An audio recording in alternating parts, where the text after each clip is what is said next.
सभी दर्शकों को नमस्कार। मैं नसीब खान आपके अपने YouTube चैनल देववाणी व्याकरण में स्वागत करता हूं। पिछली वीडियो में हमने चिट्ठियों की अनूठी दुनिया ये अध्याय पढ़ा था, जिसके लेखक अरविंद कुमार सिंह। आज हम उसके शब्दार्थ और प्रश्नोत्तर लेकर उपस्थित हैं। तो आइए सबसे पहले उसके शब्दार्थ देख लेते हैं।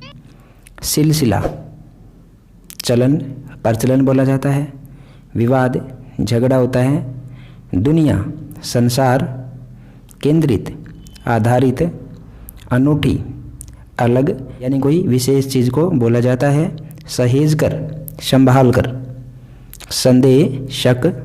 दायरा सीमा होती है। ठिकानों जगहों। साबित सिद्ध। अहमियत महत्व। हरकारे दूत। शताब्दी 100 वर्ष का समय होता है। संस्कृति परंपरा। विकसित बढ़ावा देना। सिलसिला क्रम। विरासत धरोहर होती है, कोई भी पुरानी चीज़ को विशेष रूप से जहाँ पर संभाल करके रखा जाता है। अनुसंधान खोज। पैमाना मापदंड। जमीनी वास्तविक, इसको हकीकत भी कहा जाता है। दिग्गज महान। प्रशस्ति पत्र प्रशंसा के पत्र। उसी प्रकार से दस्तावेज प्रमाण पत्रों को बोला जाता है। प्रेरक प्रेरणा देने वाले या प्रेरणा देने वाला। मुस्तैद तत्पर अर्थात तैयार। संग्रह जमा करना यानी इकट्ठा करना। लेखा जोखा हिसाब किताब को बोला जाता है। गुडविल डाक विभाग अनौपचारिक पत्रों का एक विभाग होता है जो डाक विभाग के अंदर ही कार्य करता है। उन्नत बढ़ना आगे बढ़ना। आलिशान शानदार। दुर्गम कठिन रास्ते यानी ऐसे रास्ते जहाँ पर जाना बहुत कठिन हो। डाणियों कच्चे मकानों की बस्ती। बेसब्री अधीरता अर्थात व्याकुलता। आयामी हर तरफ। और अर्थव्यवस्था घर चलाने का या देश चलाने का जरिया। आइए प्रश्नोत्तर पढ़ लेते हैं।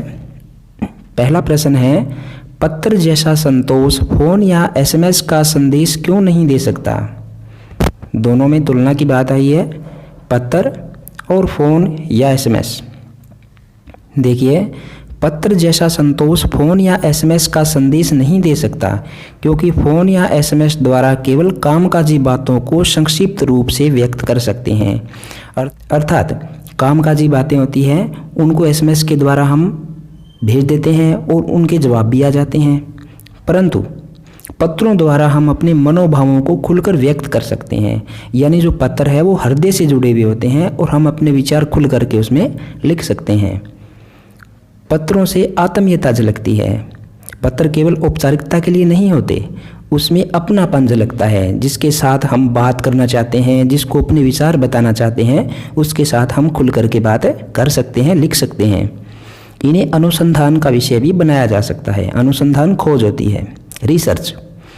ये कई किताबों का आधार है, अर्थात पत्रों को किताबों में भी लिखा जाता है, इनके ऊपर पुस्तकें लिखी जाती है।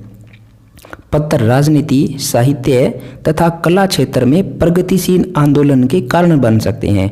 और प्राचीन समय में तो यह होता भी था, और आज़ादी के समय में भी पत्र आंदोलन के कारण थे।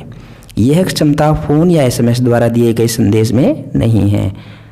इसलिए पत्र और फोन या एसएमएस में बहुत सारे अंतर है। दूसरा प्रश्न, पत्र को खत कागज उत्तरम जाबू लेख कड़िद पाती चिट्ठी इत्यादि कहा जाता है।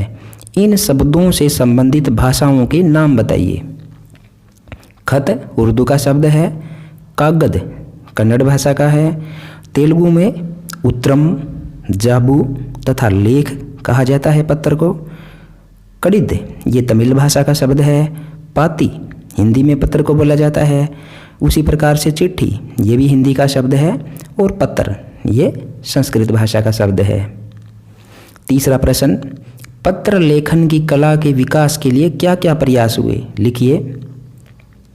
पत्र लेखन की कला को विकसित करने के लिए स्कूली पाठ्यक्रमों में पत्र लेखन का विषय भी शामिल किया गया। जिस प्रकार से गद्य और काव्य साहित्यिक विधाएं हैं और ये हमारे पाठ्यक्रमों में होती है। उसी प्रकार से गद्य विधा में पत्र को भी शामिल कर लिया गया। केवल भारत में ही नहीं बल्कि विश्व के अन्य कई देशों में भी प्रयास किए गए। विश्व डाक संघ की ओर से 16 वर्ष से कम आयु वर्ग के बच्चों के लिए पत्र लेखन प्रतियोगिताएं आयोजित करने का कार्यक्रम सन 1972 से शुरू किया गया। इससे हम अंदाज़ा लगा सकते हैं कि पत्रों के विकास के लिए, पत्र कला के विकास के लिए इतने सारे प्रयास हुए। प्रश्न 4, पत्र धरोहर हो सकते हैं लेकिन SMS क्यों नहीं? तर्क सहित अपने विचार व्यक्त कीजिए। पत्र लिखित रूप में होते हैं, पत्रों को लोग सहेज कर रखते हैं, परंतु SMS को जल्द ही भुला दिया जाता है। वो कामकाजी बातों से संबंधित होते हैं, इसलिए लोग पढ़ करके और उनके जवाब देने के बाद उनको डिलीट कर देते हैं। SMS को मोबाइल में सहेज कर रखने की क्षमता ज़्यादा समय तक नहीं होती है, परंतु पत्रों के साथ ऐसी कोई समस्या नहीं होती है। पत्रों को काफ़ी लंबे समय तक हम संभाल करके रख सकते हैं। हम जितने चाहे उतने पत्रों को धरोहर के रूप में समेट कर रख सकते हैं। दुनिया के तमाम संग्रहालयों में जानी मानी हस्तियों के पत्रों का अनूठा संकलन भी है। ये अध्याय में भी बताया था मैंने कि विशेष जो लोग होते हैं, प्रभावशाली जो लोग होते हैं, हमारे प्राचीन महापुरुष, उनके पत्रों को प्राचीन संग्रहालयों में सहेज करके रखा जाता था और आज भी वो पत्र वहाँ पर मिल जाते हैं। पत्र देश काल तथा समाज को जानने का असली साधन है। उस समय क्या हो रहा था, उस जगह पर क्या हो रहा था, वहाँ का समाज कैसा था, ये सारी बातें हमें पुराने पत्रों के माध्यम से पता चल जाती है।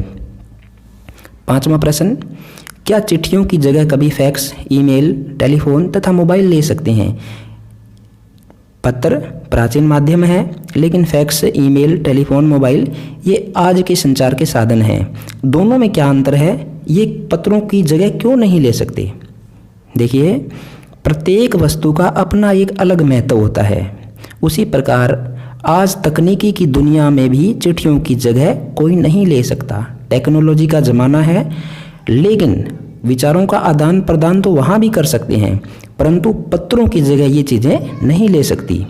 पत्र लेखन एक साहित्यिक कला है, साहित्य में भी इसकी जगह है। जैसे गद्य विधाओं में कहानी, यात्रा वृत्तांत, रेखा चित्र है, उसी प्रकार से पत्र लेखन की कला को भी पत्र लेखन की कला को भी गद्य विधा में शामिल किया गया है। परंतु फैक्स, ईमेल, टेलीफोन तथा मोबाइल जैसे तकनीकी माध्यम केवल कामकाज के क्षेत्र में ही महत्वपूर्ण है। आज ये आवश्यकताओं में आते हैं, फिर भी ये पत्र का स्थान नहीं ले सकते हैं। पाठ से आगे कुछ प्रश्न हैं, उनको भी पढ़ लेते हैं। पहला प्रश्न, किसी के लिए बिना टिकट सादे लिफाफे पर सही पता लिखकर पत्र बेरंग भेजने पर कौन सी कठिनाई आ सकती है, पता कीजिए। साधारण सी बात है, आप जानते भी होंगे, चलो मैं बता ही देता हूँ।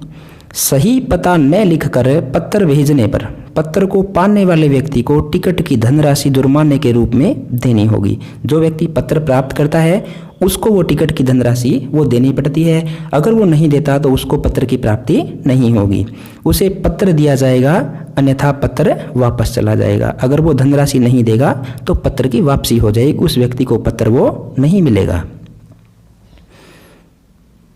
दूसरा प्रश्न है, पिन कोड भी संख्याओं में लिखा गया एक पता है, कैसे?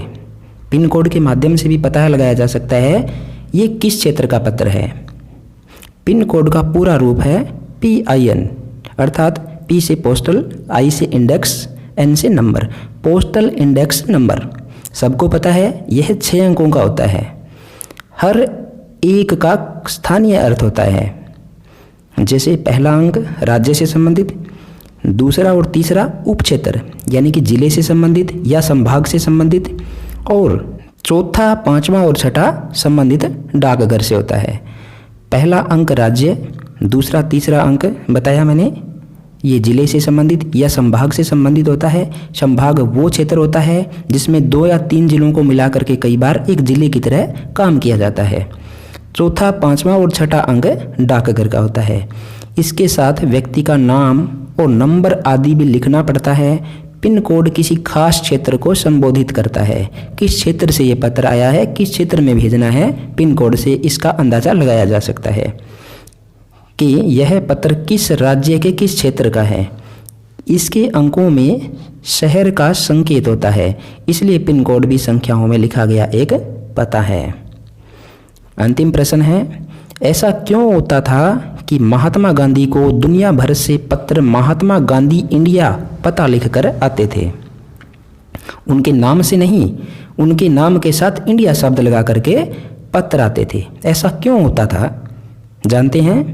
महात्मा गांधी अपने समय के सर्वाधिक लोकप्रिय व्यक्ति थे, जाने माने व्यक्ति थे, बड़ी जान पहचान थी, देश और विदेशों में इनको बहुत मान सम्मान मिलता था। वे ज़्यादातर देश विदेश के भ्रमण पर रहते थे, इसलिए पत्र लिखने वाला इंडिया लिखकर पत्र भेजता था। गांधी जी देश के किस भाग में रह रहे हैं यह देशवासियों को पता रहता था, अतः उनको पत्र अवश्य मिल जाता था। इंडिया लिखने से उनको आसानी से पत्र मिल जाता था तथा वो आसानी से पत्र को पहुंचा भी सकते थे।